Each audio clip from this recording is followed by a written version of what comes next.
Hey, it's meteorologist Cory Reppenhagen with the 9 News Weather Impact Team with a look at your forecast for today and beyond. It'll be a little bit cooler today as we just had a cold front roll through the area here this morning, keeping the front range just a few degrees cooler than it was yesterday. Yesterday hit 83. I think maybe 10 degrees cooler today, but we'll have a good deal of sunshine, so it'll feel nice outside. Just a little bit of a stiff breeze coming in from the north and northeast.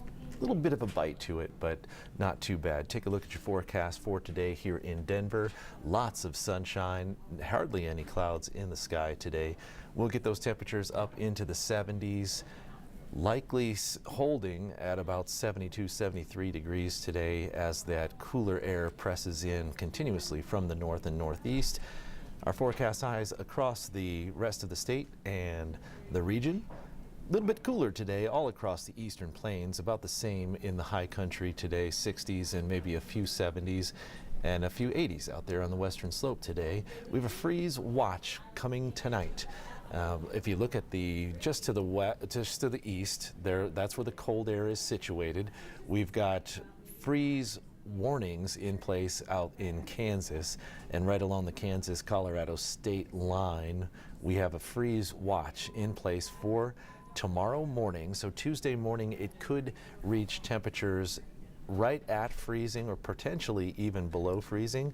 But if you look at the forecast for right now, it does look like a lot of the computer model averages are keeping those temperatures in the low 30s, just above the freezing mark for a lot of those areas. But there is some potential as that cold air is kind of situated towards the east of the state of Colorado, that cold air could press in and cause a freeze here on the eastern plains. On the Front Range, we stay cool with temperatures mainly in the 40s, low 40s for us, 20s and 30s in the mountains. And the heat will continue. We added one more red day to our calendar of high temperatures. 13 out of 14 days have been above average. We'll have another above average day today despite the cool front that's coming through. Our normal high temperature for today is 66. So it could stop at 66, but most likely will rise above that. Then Wednesday and Thursday and most likely Friday will also be above average temperatures before we start to feel the impacts of our next storm system on Friday night, and we'll add a blue square on Saturday for sure. And because of yesterday's near record-breaking temperature here in Denver, we have retaken the top spot by a long shot here for the warmest start to October. So the first 14 days of October, we are in the #1 spot, and that will likely stay in the top 5 all the way through the end of October, and we may even take that top spot overall because we do not have any significantly cold temperatures in the forecast all the way until Halloween or maybe the day before Halloween. So without a freeze, these temperatures are going to stay high, and we could be the warmest October of all time. So here's your future cast for today. There will be some isolated showers once again in parts of the high country, mainly to the south and mainly in the higher terrain. So we're talking about mainly above 10,000 feet with a lot of these showers and very limited shower activity. So fairly dry for most of us today.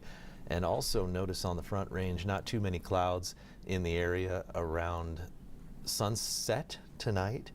A few clouds, but not as many as last night, which means we will have a chance to see the comet, the Tsuchinchan Atlas Comet. So Tsuchinchan is a difficult name. It's kind of a tongue twister.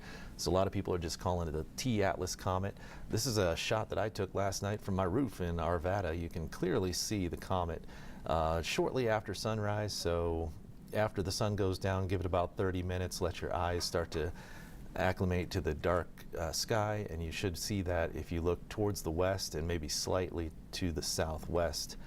But that was pretty much straight to the west, looking from my roof in Arvada last night. So pretty cool sight.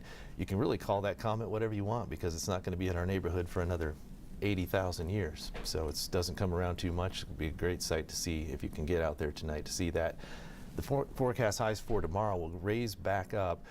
Could come close to 80 degrees tomorrow along the Front Range. Maybe some parts of the Denver metro area could break 80, but for most part, we're looking at upper 70s here for our area. Maybe just briefly touching 80 for a few minutes tomorrow. And here's the reason: we have this high pressure system that's in the middle of the country here. That does include Colorado. It'll continue to spin there for 2 or 3 days until about Friday afternoon. And as we put this forecast model into motion, you see its latest solution for that next storm system that's coming our way this weekend. Very similar. This is starting to see some consistency here with the modeling, with the low pressure system getting cut off from the jet stream, diving down to the south of Colorado, southwest of Colorado into the Great Basin, blocked by an area of strong high pressure out to the east. So that means it's going to be a very slow moving system, and it's also cut off from the jet stream, losing some of its energy, and that will keep the low temperature potential a little bit warmer than you might expect with a storm system coming in at this time of year. But it should give us a little taste of winter here with some significant snow to the high country, and perhaps at least some fall-like feeling out here in the Front Range Denver metro area. The first impact, however, from that storm system will be on Wednesday and Thursday, as we will have an elevated fire weather condition, because we'll have some dry air and the winds will kick up. Of course, the grasses and a lot of the ground cover is starting to die out or cure for the season. So that combination is a bad scenario for fire weather, and we'll have some critical fire weather just to the east in parts of Nebraska and Kansas, but elevated fire weather here for most of eastern Colorado, very close to the Front Range. And then on Thursday, this will most likely expand to include the Front Range, and that critical fire weather will move likely into the eastern plains of Colorado.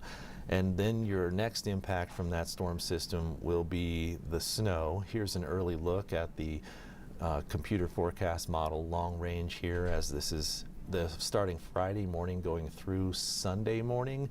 And you can see that most likely the significant snow from this storm will be in the southwest San Juans between Durango and Telluride.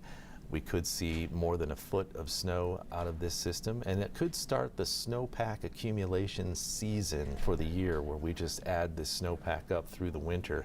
But you also see some other areas that will likely get some good hits. Perhaps maybe the mountains in between Summit County and Park County and Lake County. We could get some significant snow out of this system. In the Denver metro area and parts of the Front Range, we're likely not going to see any snow accumulation, but I think the best we could do is maybe get a rain-snow mix going on Sunday or Saturday morning very early, briefly. But we'll come close to knocking off these winter milestones. The first freeze of the season, we've been waiting a while for that one. If that does happen on Saturday, the 19th, it will be one of the later freezes. Only about 20% of our freezes come after the 18th of October, so that would be pretty late. But if somehow we skate through this storm system this weekend without hitting that freezing mark, we'll likely be probably talking about breaking record late freezes, because the long-range computer models after this storm system do not show a lot of great opportunities to break freezing until about Halloween, which would put us in the top 5 latest freezes if we wait that long. And as far as that first snow in Denver, it does not look likely with this storm. So we'll have to wait a little bit longer, but if it does happen somehow on Saturday morning, all we need is 1/10 of an inch at Denver International Airport to officially get that first snow accumulation. It would only be 1 day late. So but like I said, there's not a lot of significant chances after that. So we could be looking at a fairly late first snow this year as well. So here's what that all looks like on the 7-day forecast. You see the windy, dry conditions on Wednesday and Thursday leading to that fire weather. Scattered showers on Friday. We're looking at some pretty good coverage. Perhaps 70% of us here on the Front Range will get some measurable rain out of this system. Right now the models are putting out anything from 1/10 of an inch to 1/2 an inch of rain for some of us here on Friday into Saturday morning. So that is a significant amount of rain that we'll look forward to. Hopefully that does come through for us, because it has been, we're in another dry stretch. And if you also look at the low temperature forecast for Saturday morning, which is the second temperature there on the top of the Friday, that's Saturday morning there, 36 degrees. That would be short of the freezing mark, but very close. And a lot of times Denver International Airport is much colder than it is here in Denver. So we could be 36 here in Denver and 32 at the airport, and we would have that first freeze officially. So that's something to watch for. And then Saturday is going to be one of those cold days, and starting out rainy. People will be bringing out the turtlenecks and probably the winter coats for that one here in the Denver metro area, because we have not seen cold temperatures in a while. And Sunday looks like a classic October day, cool and breezy as we start to see a little bit of sunshine, and then we slowly warm up to just above normal temperatures here on Monday and Tuesday.